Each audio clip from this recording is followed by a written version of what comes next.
বিএনপির রাজনীতি অর্থনৈতিক কার্যক্রমের মধ্যে কারোর সাথে কোনো সমঝোতা করার কোনো সুযোগ নেই।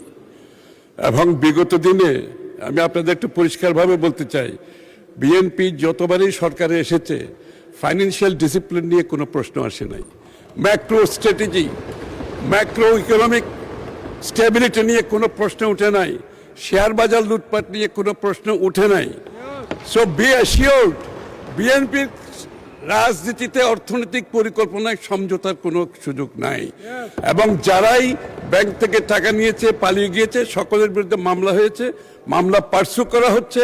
এবং এটার জন্য আমরা বাইরে প্রফেশনাল ফার্মগুলোকে অ্যাপয়েন্ট করেছি এই টাকা দিয়ে যারা পালিয়েছে এগুলো রিকভারের জন্য। একদিকে G2G গভর্নমেন্ট কাজ চলছে, অন্যদিকে রিকভারি যে ফার্মগুলো আছে প্রাইভেটলি তারাও কাজ করছে। ইনশাআল্লাহ আগামী দিনে আমরা এই টাকা রিকভার করতে পারবো।